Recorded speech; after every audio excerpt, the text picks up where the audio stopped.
One, two, three. Muy buenas noches. En esta noche quería compartir una palabra que hace días el Espíritu de Dios me ha venido inquietando. Esta palabra se encuentra en el capítulo 43 del libro del profeta Isaías, versos 18 y 19. Pero antes de eso, antes de leer esa palabra, quiero compartir con ustedes todo lo que Dios me ha revelado, todo lo que en mis estudios, en mis oraciones, Dios en su misericordia grande ha tenido la misericordia de compartir conmigo algunos de sus poquitos secretos de lo profundo que tiene Dios. Entonces queremos empezar con esto. Vamos a entrar al año 2019. La Biblia habla de números. La Biblia tiene una gematría.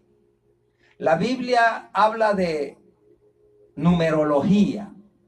Con esto no quiero yo que ustedes tomen esto como una cabala o una cabalística, que es muy diferente a lo que la Biblia enseña, porque la cabalística es un tema muy largo que viene de los judíos con una mezcla de esoterismo, gnosticismo y muchas otras cosas más.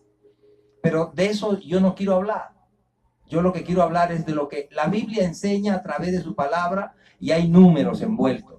Por ejemplo, el número 9 es un número muy notable en muchos respectos. Los que se dedicaron a las ciencias ocultas le tienen gran reverencia y en matemáticas exhibe unas propiedades y capacidades que no se hallan en ningún otro número. El 9 es el último de los dígitos y por ello marca el fin, marca un final. Y es significativo de la conclusión de una cuestión. Está emparentado muy estrechamente con el número 6, siendo 6 la suma de sus factores. Por ejemplo, 3 por 3 son 9 y 3 más 3 dan 6. Están muy emparentados, siendo por tanto un significativo o relativo, significa el fin del hombre y la recapitulación de todas las obras del hombre.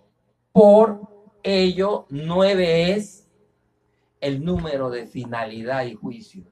Ojo, hermanos, es un número muy importante en el cual vamos a entrar este próximo año, al 2019. Y cada año que ha traído sus cosas, sus profecías, sus buenas y sus malas, está definido muchas veces por la Biblia a través de los números. No estoy, vuelvo a repetir y recalco, no estoy hablando de numerología en el sentido cabalístico. Estoy hablando de numerología de un sentido gemático de acuerdo a la palabra de Dios. Por cuanto el juicio ha sido encomendado a Jesús, dijimos que 9 es significado de finalidad y juicio. El juicio ha sido encomendado a Jesús, el Hijo del Hombre, como está escrito en Juan 5:27 y el libro de los Hechos 17:31. Marca lo complejo, el fin y resultado de todas las cosas en cuanto al hombre, el juicio del hombre y de todas sus obras. En un factor, por ejemplo, del 666, es increíble ver que es 9 veces 74. O sea, si ustedes van al factor de 9 veces,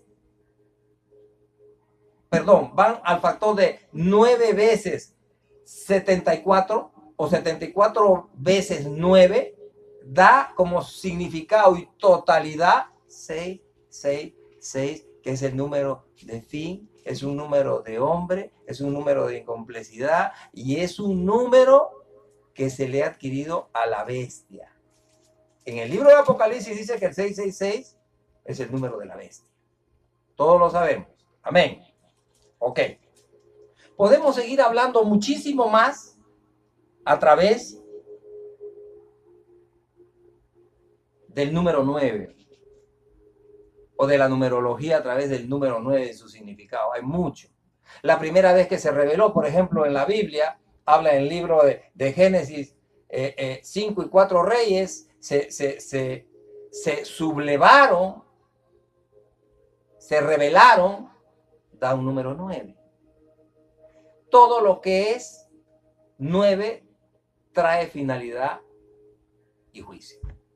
Entonces yo, estudiando las Escrituras en mi tiempo de estudiarlas, de compartirlas con el Señor, básicamente en mi intimidad, pues empecé a estudiar esta Escritura, y esta Escritura empezó a darme vueltas en mi espíritu, día tras día, día tras día, día tras día. Y está la palabra en el libro de Isaías, profeta Isaías, en el capítulo 43 y en los versículos específicos 18 y 19, y dice así: no os acordéis de las cosas pasadas, ni traigas a memoria las cosas antiguas. He aquí que yo hago cosas nuevas, pronto saldrá a la luz.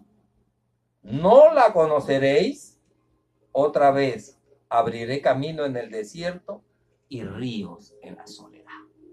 Esa palabra tan poderosa, lógicamente, en su contexto bíblico, se refiere a Babilonia, que sería destruida, e Israel sería perdonado por Dios. En el contexto de esta palabra, eso es el significado. Entonces, yo le preguntaba al Espíritu de Dios, que es el que revela, es el que está en función en este tiempo. Jesús está a la diestra del Padre, el Padre está sentado en su trono, el Espíritu está ahora operando en esta dimensión, en esta época, en esta tierra, porque fue dejado para esa función, para enseñarnos, para llevarnos a conocer todas las cosas que Dios quiere que conozcamos y para enderezarnos de todo lo malo, del pecado. Amén. Amén. Entonces yo le preguntaba, ¿qué significa? Entonces, la inquietud vino tanto en que empecé a tener hasta sueños con cosas que se iban a terminar, iglesias que estaban sufriendo incendios, iglesias que yo veía como corrompidas, iglesias que yo conozco que son llamadas iglesias santas, donde la sana doctrina corre, donde los pastores son hombres de Dios, etcétera, etcétera, etcétera. Entonces yo empecé a tener esos sueños y empecé a preguntarle al Señor, Señor, ¿qué significa todo esto? Y poco a poco el Espíritu de Dios, donde es el sitio donde siempre me revela, y se lo voy a compartir porque es algo personal, pero lo voy a compartir ya que da el momento y el tiempo exacto de hacerlo, es en el baño. Cada vez que yo me baño y me ducho, cuando estoy completamente desnudo y abro la ducha, el agua, las revelaciones vienen a mí increíblemente. No sé, hay personas que se les revela en sueños, orando, en diferentes momentos, pero a mí es en la ducha. Y una vez hace años atrás, cuando recién el Señor me convirtió, le pregunté, ¿por qué en la ducha? Me dijo, porque ahí te veo desnudo, así es como yo te veo, desnudo. Y ahí es donde mi palabra, que es tipología del agua, es que te enjuaga, te revela, te limpia, te endereza y te enseña las cosas que yo quiero que tú aprendas. Entonces yo le pregunté al Espíritu de Dios eso y me dijo, mira lo que va a pasar. Este fin de año 2019 empieza, acaba el 2018. De acuerdo a la numerología y de acuerdo a lo que está establecido, de acuerdo a la palabra que el Señor te ha dado a ti, es finalidad y juicio. Quiero decirles, hermano, que en estos tiempos van a venir tiempos finales para gente que ha estado seca, para gente que ha sido ofendida, para gente que ha sido maltratada en las iglesias o en algunas organizaciones eclesiásticas. Los han secado, los han destruido prácticamente en su interior con avasallamientos, infamias,